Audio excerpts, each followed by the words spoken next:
Alô, time RL, bem-vindos! Que alegria ter todo mundo aqui hoje. Hoje esse papo tá muito especial, porque a gente vai falar de base, a gente vai falar da expectativa dos jogadores, só que com dois convidados muito ilustres. Para começar, meu paredão para tudo, fecha geral. Acácio, prazer te receber aqui.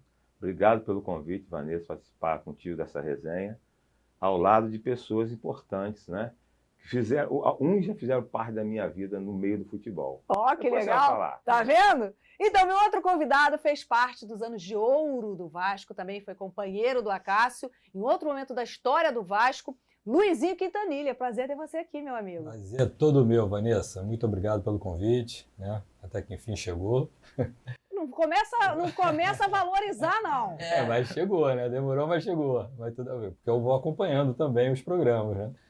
E super interessante, né? Quer dizer, muita qualidade, os convidados, né? Assisti o do Juninho, do Edmundo, foi muito bacana. Isso aí é bom demais, poder ter vocês aqui com a gente, trocar essa ideia e a gente poder acrescentar na vida, né, dos meninos que sonham em ser jogadores de futebol. Exatamente, eu ia falar, aquela molecada que estava ali, pô, foi muito bacana, assim, né? Eles poderem interagir ali com os ídolos, né? Sérgio Ramos da Baixada, Guilherme, aqui, imagina ele jogando com vocês. Então, eu ia falar justamente sobre isso, Vanessa, que seria um prazer imenso, não só para mim, mas para eles também, tá? Porque é um zagueiro pense num zagueiro de qualidade. Segurança do goleiro e tranquilidade do volante para poder sair jogando comigo. Vanessa, um prazer estar aqui junto com meus amigos pra gente falar de futebol. Prazer enorme também compartilhar esse momento com esses grandes jogadores aí. Também para acompanhar a gente, Patrick Chaia. Bem-vindo, Patrick. Obrigado, Vanessa. Novamente, é bom falar, um prazer estar aqui com vocês, com esses dois gigantes aí que marcaram a história do futebol carioca. Aí eu trouxe um vascaíno, né, para acrescentar nesse papo, que é o Oliver, né, Oliver? Bem-vindo. Sempre bom, mais do que prazer, uma honra estar dividindo esse programa com vocês dois. Sempre muito especial. Fiquei muito feliz de saber que você acompanha a gente. Prazer, Acácio, também. E vamos aí que tem muita coisa boa para falar. Para começar, eu queria saber a história de vocês dentro do ambiente do Vasco, né? Você teve a experiência no Botafogo também. Acácio passou por outros clubes. Também teve a experiência na base, que é fundamental, que eu queria que você dividisse isso com a gente. Mas vocês juntos ali, vocês chegaram a jogar contra? Porque vocês jogaram em momentos diferentes no Vasco? Sim, acho que 87, 88, né? Eu estava subindo. Uns 3 anos, né? Jogando contra, né? Eu tive até a oportunidade de fazer um golzinho na casa. E aí?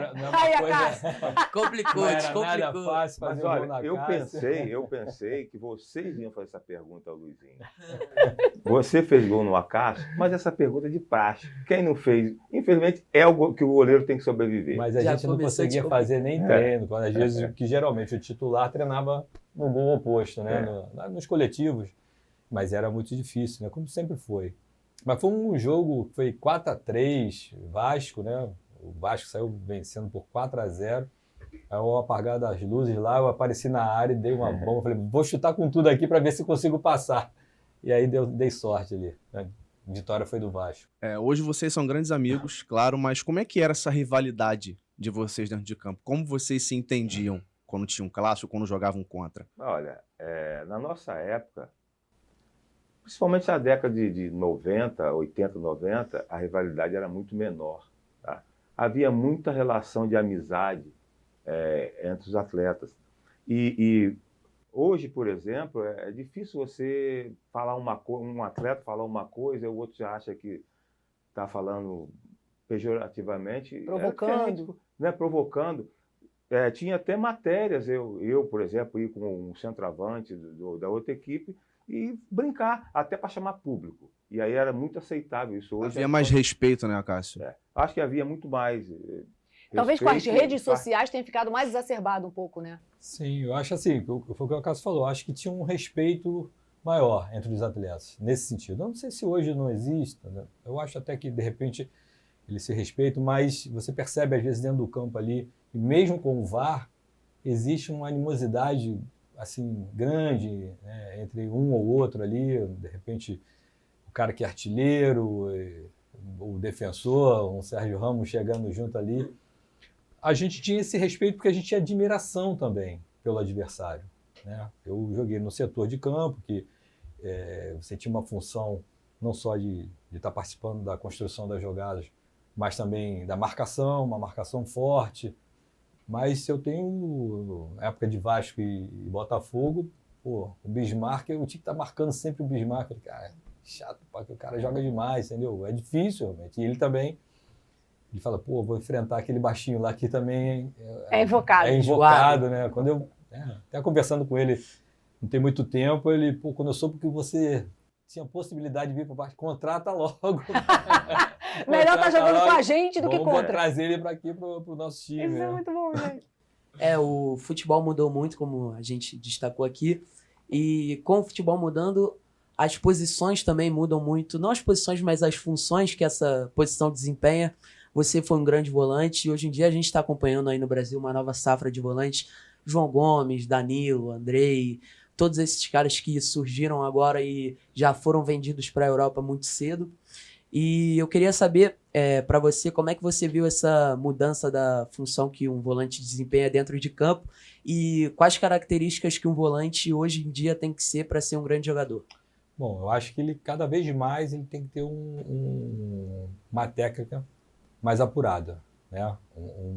Uma boa leitura, quer dizer, porque hoje você sai construindo já da pequena área, né? Antigamente a gente tinha que, às vezes, quando estava um pouco mais apertado, você tinha aquela coisa de dar o chutão, né? Ou direcionar a equipe para um lado para poder sair jogando. Acho que os volantes hoje têm cada vez mais, né? Sempre tiveram uma importância muito grande, né? Porque sempre ele está naquela parte mediana do campo ali entre a equipe, né? Tanto o ataque quanto o pessoal de defesa.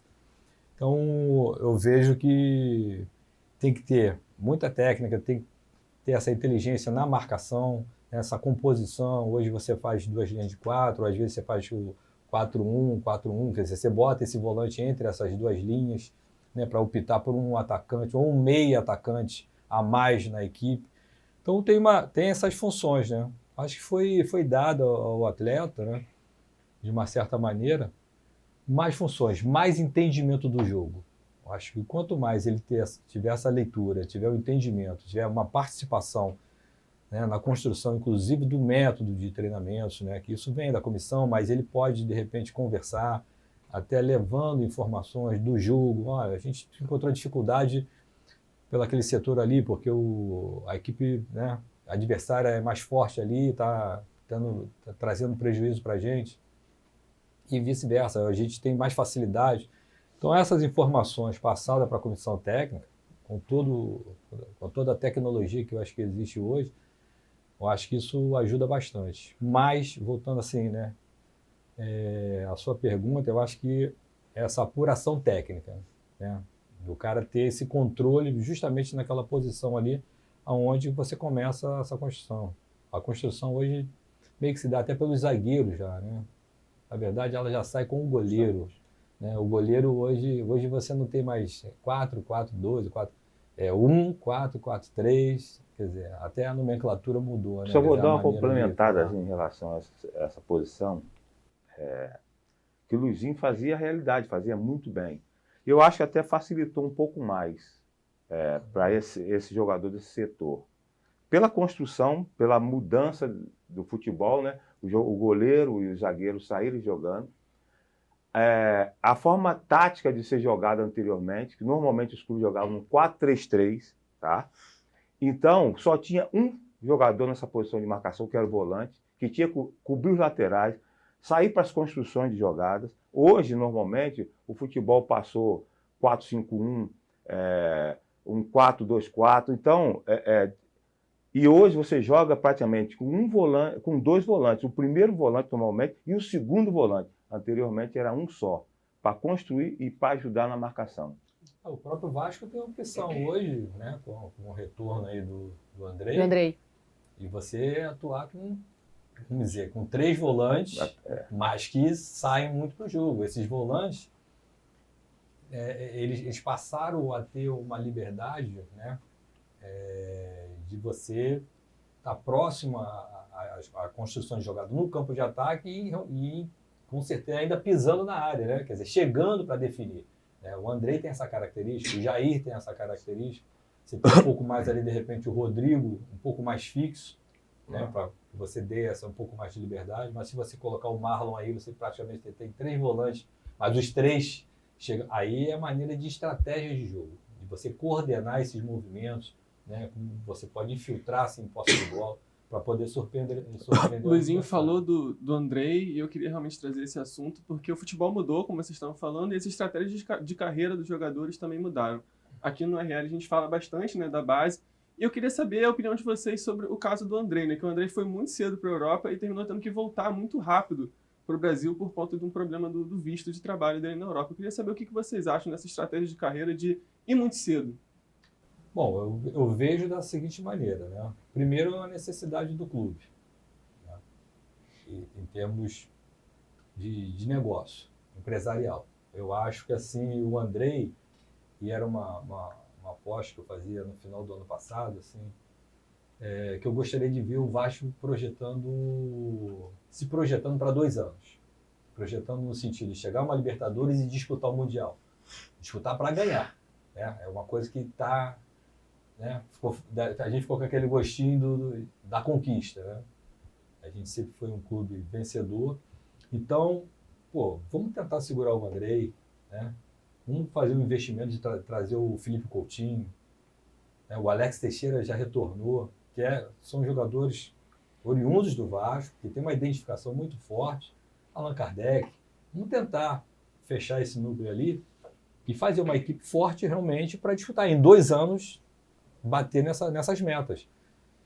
Mas, repito, se torna difícil porque você tem... É muito complexo. Mas olhando, Luizinho, o que se passou com o Neymar, por exemplo, que ele foi muito novo, aí não deu muito certo, aí ele voltou, aí o Santos conseguiu segurar ele o máximo de tempo para ele voltar. Você acha que o garoto tem que sair muito jovem mesmo? Não, eu acho que se puder segurar, o que envolve muito, Vanessa, é a relação muito familiar também, a necessidade. Certo? Porque é uma oportunidade financeira, oportunidade, independente de pensar no planejamento de carreira. É um negócio. Quando a gente sai desse campo aqui, que é o prazeroso, que eu vi os meninos falando, poxa, eu quero ser porque eu gosto de futebol. De repente o garoto, quando tiver esses garotos que estavam, né, no RL, em outros programas, quando tiver com 20 anos ou com 16, 17, ele, de repente a cabeça já mudou. Porque existe, de repente, uma necessidade da família, de repente, de sair de uma comunidade, né? Você aqui corre dentro de uma comunidade, você pode correr risco de vida, conflitos. Isso tudo tem que ser pesado, vai ter que jogar tudo isso numa balança. Teve uma história de um jogador do Vasco que foi assim, os pais pediram, vende ele, há um tempo já. Sim. Vende, não, gente, não é o Andrei, tá? Há um tempo. Eu não tô porque a situação do entorno de onde ele morava era uma situação perigosa. Crítica. Então era mais negócio para a família que esse menino saísse do Brasil. Exatamente. Você enxergar alguma negociação imediata para que te dê aquele alívio. De repente, não nem para sair do Brasil, mas para que você saia de um ambiente e tenha mais segurança, porque a tua vida está mudando. Então, assim, eu acho que tem uma série de situações dentro de uma situação porque para a gente que está como torcedor, como eu falei antes, eu gostaria de ver o Vasco se projetando, trazendo, pega o avião, vamos lá, vamos ver o Felipe Coutinho lá, vamos trazer esse cara, vamos fazer uma aposta aqui, grana, de repente você vai tentar se equiparar, ou de repente você nem consegue pagar o que ele ganha, mas eu vou tentar te persuadir aqui dentro, no coração, no teu sentimento, de repente você cravar definitivamente uma história dentro do Vasco. Você tem uma história, mas todos eles passaram muito rápido. Essa é uma verdade, né? Eu sou do Botafogo, fui da base do Botafogo, mas eu vivi 10 anos dentro do Vasco. E você viveu nos anos de ouro do Vasco, ganhou tudo. Eu peguei os melhores momentos ali. O Acácio me recebeu, Carioca, eu fui concentrar com o Acácio, né? Assim que a gente chegou Paraíba do Sul, a minha primeira pré-temporada foi a Paraíba do Sul. No quarto era eu, você e Bebeto. Isso. Bebetinho também me recebeu super bem, né? Além dessa história do Bismarck, a própria torcida, né? A Força Jovem foi me receber. Maneira de ser, maneira de jogar, quer dizer, aí houve uma identificação rápida também. Mas, assim, é bem complexa essa situação, tem que ser muito bem estudada, entender? Conversar muito com o staff dele, com os pais. Porque ele ficou com um contrato, se eu não me engano, para terminar na metade do ano que vem, do ano passado, desculpa. O Andrei, ele já estava indo para um término de contrato. Mas será que na base você já não viu a diferença dele? Ele é um jogador de seleção. Às vezes a gente vê os clubes se questionando, e eu acho até que isso aconteceu recentemente no Flamengo, internamente no Flamengo, como que alguns jogadores saíram muito jovens e de repente aconteceram na Europa e você perdeu a oportunidade de ter um jogador O Vinícius Júnior? aqui, né? Mas Você- há muitas você- questões em relação a isso, né, Mas- que envolve, entendeu? Uma das questões é, o clube faz o contrato com o atleta. Chega um momento que ele está vendo que pode perder o atleta, que você não pode não renovar com esse atleta, ele vai perder o atleta. Hoje, com a Porque ele lei, não tem financeiramente como manter, é isso, como Acácio? manter. Questões de família, a perspectiva de mudar totalmente a vida da família, tem um empresário. Então, são muitas questões que fazem o garoto, quando começa na base, já com perspectiva de potencial, primeiro, não tem, o primeiro pensamento dele é chegar no profissional do clube, que aí sim ele abre a perspectiva de ir para fora. E depois, não é nem a ser. Eu como trabalhei recentemente, e trabalhei muito na base. Já trabalhei na CBF, no Sub-17. Mas o que você viu? O que você viu na Sub-20. base que te chamou a atenção? Eu digo em relação a esses movimentos de saída do país ou de contratação, de venda de jogador. Não tem jeito, Vanessa. É o garoto, quando começa a ter essa perspectiva, vai para uma seleção brasileira, o pensamento dele imediato, Se valorizar. muitas vezes não é nem chegar no profissional do clube, que é um trampolim chegar no profissional, a seleção de base, chegar no profissional e ser para a Europa. Alguns já pensam diretamente na Europa, não tem outra alternativa. Infelizmente, a cabeça... É muito difícil você achar um jogador que tem esse pensamento. Eu quero fazer uma história nesse clube, coisa que antes acontecia. Hoje, infelizmente, não tem mais. Eu acho que tem um lado bom e outro lado ruim. Você não faz perde. história no Brasil. Você perde o a jogador rápido. identificação Você com o seu tem clube. a gente está falando de um atleta que tem 18 anos, que fez o que? Um brasileiro? No caso do André? Fez uma Série B. Na Série B. É. Quer dizer, tem Uma um tremendo perfeição. de potencial, mas isso também tem que ser visto já internamente. Pô, esse cara é diferente. A gente fala do André, porque é do Vasco. E vou falar de um jogador que é do Flamengo. João Gomes foi vendido. Não tinha alternativa. Chega uma proposta que é irrecusável, tanto para o clube como para o atleta e o staff dele. Agora, a gente vê a falta, a gente está falando de um clube, a falta que esse jogador hoje faz. É muito nítido, em 2003, a falta que o João Gomes hoje faz no Flamengo. Então, você quando vai vender, eu sei que chega uma situação financeira que é irrecusável, mas você tem que pensar, será que vale a pena? O que você pode perder em relação a se vender esse jogador? Olha a perda que o Flamengo teve com a venda desse garoto. Acácio, aproveitando esse assunto de Europa que o Patrick levantou, e como você é um goleiro, eu queria te perguntar o seguinte. Nós temos dois grandes goleiros de seleção brasileira, inclusive, que é o Alisson e o Ederson, que fizeram sua carreira na Europa. E temos grandes goleiros aqui, como o Fábio, o Rogério Ceni, enfim, que tiveram uma vida muito longa aqui no Everton, Brasil. Marcos. Nossa, Fez história Marcos, aqui. lenda. Você acha que um goleiro tem uma carreira mais vantajosa aqui no Brasil? Você acha que o goleiro tem mais mercado aqui no Brasil? É mais difícil ele ir para a Europa? Como você enxerga a carreira de um goleiro? Não, hoje não é mais difícil, né? Antes era muito difícil, teve alguns goleiros que abriram as portas para sair de goleiros que era muito difícil, né? Tafarel, eu saí com um clube menor de Portugal, mas o próprio Tafarel, o Dida saiu, então começou a abrir as portas para os goleiros Júlio brasileiros. César também, Júlio César. Né? Júlio César, César, até esqueci muito bem esse lembrado. também, muito bem lembrado, gente. Mas hoje goleiros brasileiros saem, mas eu olho também para o outro aspecto. Tem alguns goleiros que estão no futebol brasileiro, fazem história dos seus clubes, que têm potencial para ir lá para fora. E talvez não saia, porque o próprio clube não tem interesse, porque é uma posição muito específica. E a gente sabe que no futebol, se você não tem um grande goleiro, a coisa não vai bem. Tudo começa com um grande goleiro, né? Tinha uma máxima no futebol, todo grande clube começa com um grande goleiro. E quando você tem esse grande goleiro, os clubes pensam muito se vale a pena vendê-lo, entendeu? Claro que se chegar uma oferta e recusar, como a gente já falou sobre isso, os garotos da base, vai vender. Mas é muito difícil quando você tem um goleiro que te garanta sucesso, você pensa muito na permanência desse atleta. Perfeito, perfeito. Sim, outra coisa que eu gostaria de destacar que a gente estava conversando sobre mulher de ir para a Europa, que hoje em dia, antigamente nem tanto, mas hoje em dia um garoto cresce assistindo os jogos do Real Madrid, do Barcelona, do Chelsea. Antigamente você não tinha isso. Hoje em dia, um moleque, você pergunta para ele, na cabeça dele, o sonho dele é jogar no Real Madrid, jogar no Chelsea, jogar no Barcelona. E quando essa proposta chega, pode mexer muito com o pessoal do atleta também, pô, cara, sempre foi meu sonho e agora eu vou ter chance de realizar. Então, muitas vezes ele acaba indo muito cedo também por conta disso, de realmente um sonho dessas pessoas. Não, eu acho que é o seguinte, os meninos que vêm aqui, eles primeiro querem realizar o sonho de jogar no time de coração deles. Quero jogar no meu time de coração. Mas, e aí? E aí eu quero ir para a Europa, sempre. Sempre, todos eles. E hoje, a gente vê... E não estão em comunidade não, hein? Não.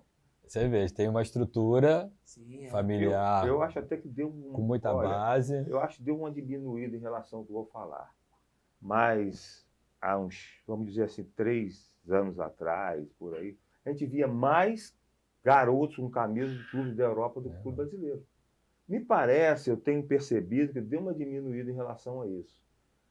E aí, o garoto que veste a camisa dos clubes europeus, cara, automaticamente aqueles que jogam futebol, que têm perspectiva de desenvolver, eles vão pensar logo, é o que a gente já falou sobre isso, não tem, infelizmente, eles pensam logo em ir para a Europa. Não é só jogar num grande clube europeu, até pelo lado financeiro, você resolve o problema não só seu, como dos seus familiares. Eu não sou contra esse tipo de porque tem vários boletos no entorno do jogador, né? São uma galera que depende dele e ele vira remo de família, literalmente. É a realidade do Brasil. A realidade, né? Você acha que se hoje fosse um garoto, estivesse começando agora, jogando futebol, com o potencial que eu tinha, né? É claro que eu ia pensar. Eu não pensei porque eu estava num grande clube, joguei quase 10 anos num grande clube de futebol brasileiro, né? Que era meu clube de coração. Por isso que eu nunca pensei em ir para a Europa. Coincidiu. Mas era outra época também. Outra época. A gente vive... Mas hoje, eu quero dizer, hoje eu não tenho dúvida que eu estava pensando logo em um grande clube. Se eu tenho meus 16, 17 anos, já estava pensando. Nem ia pensar. Isso. É uma realidade. O Acácio mencionou uma coisa que também eu concordo bastante, que de uns tempos para cá a gente viu que realmente as crianças, né, a galera que curte futebol desde cedo, tá voltando a gostar mais de futebol brasileiro. E eu acho que isso passa duas coisas, né, que primeiro, tem grandes ídolos voltando para o Brasil, grandes jogadores que já brilharam lá e que estão trazendo essa galera para gostar mais de futebol brasileiro, e também passa pela individualidade que o Luizinho disse, né, que às vezes os jogadores aqui, eles não se ligam muito com o clube, nem se relacionam com outros jogadores do futebol brasileiro, assim, mais, né. Acho que eu queria perguntar para vocês se vocês realmente também acham isso, se a galera voltando para cá, se esses jogadores voltando para o futebol brasileiro estão trazendo mais as pessoas para assistir o futebol brasileiro e melhorando o nível do futebol também. Sem dúvida, né? Assim, essa repatriação dos atletas, quer dizer, o cara que está se destacando, até porque, como a gente está conversando aqui, o cara, vendo o Chelsea, vendo o Real Madrid, né, no Barcelona, de repente, vai contratar fulano, está retornando, né? Vamos lá, né? Se o Felipe Coutinho baixasse aqui agora para essa campanha do Vasco aí, seria assim, o que de camisa o Vasco não venderia? O grande exemplo disso é o Marcelo. Né? Acabou de chegar, voltar para o Fluminense. Exatamente. O garoto que em 2016 Marcelo tem 34 anos. Isso vai fortalecer tanto, né, o campeonato brasileiro, né? Mais um jogador enriquece. Muito. A maneira como está se atuando, assim, você tem visto assim, menos faltas, né, nos jogos. Quer dizer, o jogo tá correndo mais. É uma série de coisas. O ambiente, o estádio, tudo isso vai influenciando essa garotada, né? E assim, os pais, eu acho que tem uma importância muito grande de manter vivo isso, né? Somente, eu sou botafoguense, sou vascaíno, sou tricolor, flamenguista.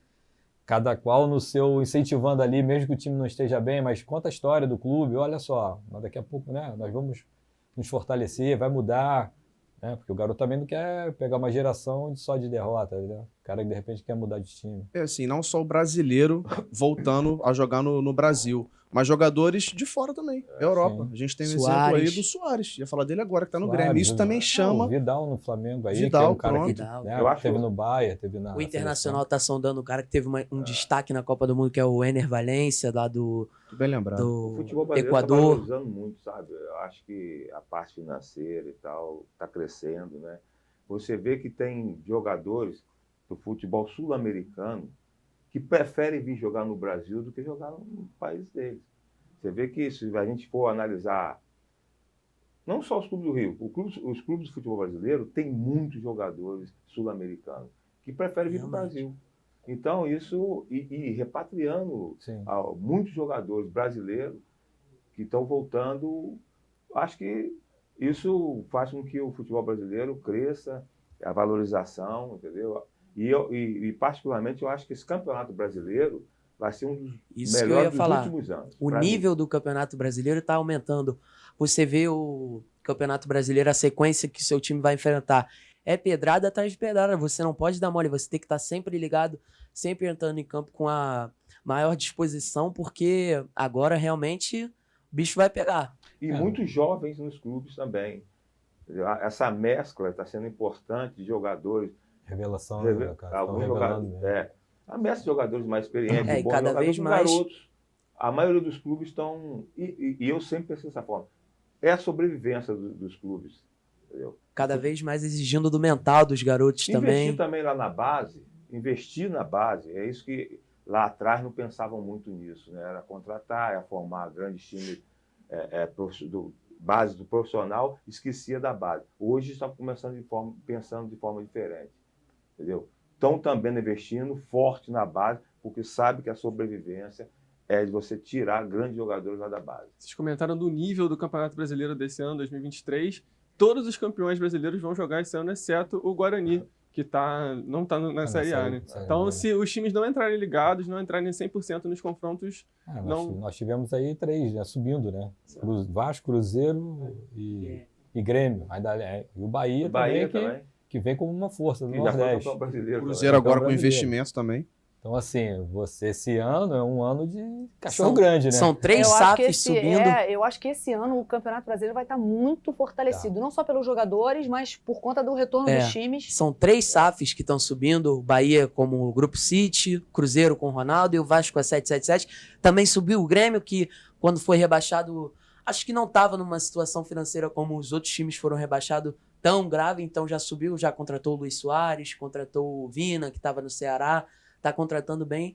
E o Campeonato Brasileiro realmente está com um nível que promete muito. Então, por isso que é o próprio torcedor mirim, a garotada, você vê que eles estão mais envolvidos realmente com os times, com os clubes, né? E com a própria competição. Porque eu acho que o olhar desses meninos, ele se voltou muito para a Europa, e se você vai em qualquer pelada da idade dos meus filhos lá, todos os moleques estão com a cabeça de time internacional. E aí eles estão de olho em quê? Até muitas vezes nos brasileiros que foram jogar fora. Quando você tem esses jogadores repatriados, atrai realmente a atenção, volta pro campeonato. Certo. E aí esse menino que de repente nem estava tão ligado no time dele de coração, já fortalece um pouco mais. A qualidade do jogo em si também, entendeu? Acho que a gente tem tido bons jogos, né? Esse investimento, vamos pegar o Vasco, né? Que o Vasco já está fazendo nesse início de ano aí, quer dizer, a gente percebe uma equipe mais forte, uma equipe mais equilibrada dentro de campo, né? Uma equipe com mais controle do jogo, coisa que no ano passado foi muito difícil. Era uma oscilação tremenda, você não sabia nem se o Vasco ia garantir aquela classificação, né? Foi garantido no último jogo. Então, assim, eu acho que a própria maneira de atuar, e aí existe aí uma cobrança também do torcedor nesse sentido, eu acho que a gente vai ter uma competição assim, super agradável, assim, bem disputada. Não vejo assim, essa disparidade em termos técnicos. A gente tem ali o Palmeiras, né? No caso do Flamengo, do ano passado. Mas eu não vejo muito, na realidade de hoje, do que está se apresentando, essa disparidade em relação às equipes, não. Vai ser uma competição muito mais disputada. Vocês falaram bem do Campeonato Brasileiro, que é destaque aqui na América do Sul, de fato eu também acho que é. Nós temos, por exemplo, o Campeonato Argentino, né? Que são os grandes vencedores da Libertadores. Mas vocês acreditam ou pensam que na América do Sul existe algum campeonato que seja tão equilibrado, preste atenção, equilibrado, quanto o Campeonato Brasileiro? Ou vocês acham que a gente se destaca nesse ponto? É o mais equilibrado da América do Sul. Ele sempre foi tido como... Não adianta a gente também só falar assim, porque nós temos 20 times, né? Fica difícil você mensurar aí a situação, vai ser mais equilibrado, porque pô, você tem o Inter, você tem, né, o Atlético Mineiro, alguém vai ficar lá embaixo na tabela, é isso? Alguém tem que ganhar, alguém tem que Alguém perder. vai ter Né? que perder, mas essa hegemonia que está acontecendo em relação ao Palmeiras, né, o Flamengo sempre encostando mais ali, né, o Inter e o Atlético Mineiro, né, são os clubes que estão... Vocês conseguem mais enxergar algum regulares, clube né? hoje que consegue, ou algum clube diferente que consegue se aproximar hoje da primeira prateleira? O Grêmio, por exemplo, vocês conseguem enxergar algum clube, fora Flamengo, Palmeiras e Galo, que já vem brigando há um tempo? Tem. Eu acho que vai ter times aí enfrentando. E você fez uma pergunta se o Campeonato Brasileiro, para mim, é o campeonato mais difícil do mundo. Tá? Por quê? Você começa uma competição, mesmo, vamos dizer esse ano mesmo, você começa uma competição, já que está dito, estão falando aí, com 4. Mas eu não boto 4, não. Eu boto mais de 4 em busca do título. Você vai para a Europa, normalmente, você é 2-3. Na hora que vai a aposta, quem vai ser campeão aqui? Na Inglaterra, vai 2-3 só. Aqui no Brasil, você pode, no mínimo, 5 clubes que têm a condição de ser campeão. E tem vários clubes grandes no futebol brasileiro. Entendeu? Eu acho que o campeonato, eu tenho certeza que o campeonato mais difícil de ser ganho é o Campeonato Brasileiro. Interessante isso. Porque nós muito acabamos de falar disputado. que quantos clubes que estão na primeira divisão já foram campeões brasileiros? Quantos? Eu até esqueci a quantidade de clubes. Ano passado a gente teve uma sim, Série B tem muito lá. forte por conta dos clubes grandes que Sim. estavam na Série B, Então. mas com esse retorno, e como o Bernardo falou, com a SAF, né, os clubes que são SAF, ganham uma outra, eu acho que uma outra força, literalmente. E essa repatriação dos jogadores do Campeonato Brasileiro esse ano vai ser realmente incrível. A CBF, eu li uma matéria sobre isso, a CBF está pensando até em diminuir a queda, né? São 4, eles estão pensando até em diminuir, porque a possibilidade de os clubes grandes cair é muito grande. Eu sei que há uma outra situação, que a Série B valoriza a Série B com um clube grande lá na Série B. Para a transmissão é maravilhoso Entendeu? você Há ter essa clubes grandes na valorização. Série B. Série B. Mas eles estão pensando em diminuir essa possibilidade de diminuir um clube, de cair um clube de 4 passar para 3, porque está sempre caindo no mínimo 2 clubes grandes. Entendeu? Exatamente por causa disso. O Campeonato Brasileiro é muito difícil, é muito complicado. E quando você vai competitivo. jogar a Série B, e a gente sabe bem isso, né, o que a gente vivenciou, né, dentro do Vasco a gente vivenciou isso, é muito difícil, porque são gramados ruins, o torcedor que tá chateado, está triste, o conjunto da obra é muito ruim para jogar a Série B. É A muito forma ruim. de jogar é diferente, né? Muito mais pegado. É um mais outro estilo difícil. de jogo, né?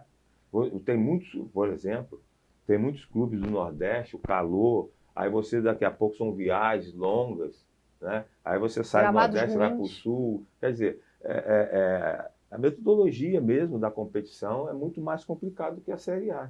Se a gente for analisar, é muito mais difícil. Queria pra gente E a forma de jogar também. Pra gente fechar, queria que cada um de vocês, começar por você, Luizinho, mandasse um recado. Pode mandar olhando para a câmera ali. O que você diria para um menino que sonha em ser jogador, que acompanha aqui o RL e ele tem aquela expectativa, né, de, poxa, eu queria muito, né? E aí, se você estiver com a gente aí, já sabe, né? Comenta, compartilha esse conteúdo, deixa a sua opinião aí, que é importante você deixar a sua opinião, segue o canal, vem com a gente, que é bom demais, só quero jogador caro. Que recado você mandaria para esse moleque que está querendo começar e, poxa, quer brilhar na Europa ou aqui, seja onde for? Poxa, que ele alimente cada vez mais o sonho dele, né?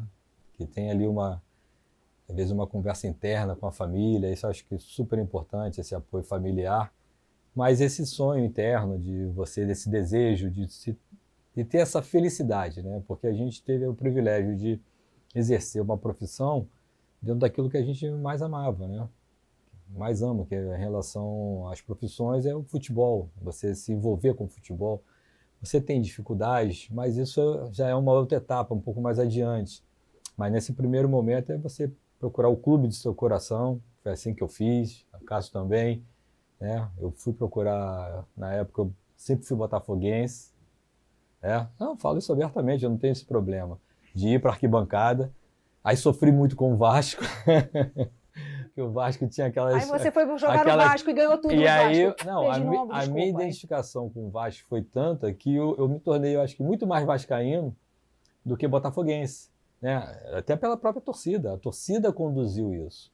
Mas voltando para os meninos, é manter esse sonho, né? Conversando com a família, né? Procurar uma escolinha, né? Que possa ter ali o envolvimento com o clube do seu coração nesse primeiro momento. Eu acho que isso é importante. Você está vestindo a camisa do clube que você gosta, né? Para você também continuar assistindo aos jogos, torcendo. Então, é isso. Mantendo essa esperança lá e se dedicar, né? Porque vai ter que ter muita dedicação. E aí, Acácio, o que você diria para esses meninos? Não perca nunca esse sonho, porque eu já vi, a gente sabe na história do futebol, muitos atletas que fizeram história no futebol ter feito peneiras e não passou. E às vezes pode acontecer com você e você desistir. Nunca desista do seu sonho. Outra coisa, ouça sempre. Aproveite e ouça e respeite sempre aquele que está te dando aquele toque de como você deve fazer, para poder você sempre crescer e desenvolver bem o seu potencial. Muito, muito, muito obrigada. Obrigada pela sinceridade de vocês. Vocês estão convidados para virem aqui sempre que vocês quiserem. O Luizinho é uma pessoa que ele gosta de falar. Né? Então tem que ter uns 5 programas. A gente marca 5 programas para ele participar. O ar-condicionado aqui tá bom, né? Lá fora tá um calor. Olha, muito obrigada. Obrigada pela sinceridade, pela possibilidade de dividir com a gente um pouco da história de vocês, do pensamento de vocês. E ó, time, já sabe, né? Se inscreve no canal, aciona o sininho, você vai receber todas as notificações. Só vem, quero você com a gente aqui. Só queremos jogadores caros. Obrigada, até a próxima. Obrigado. Obrigado.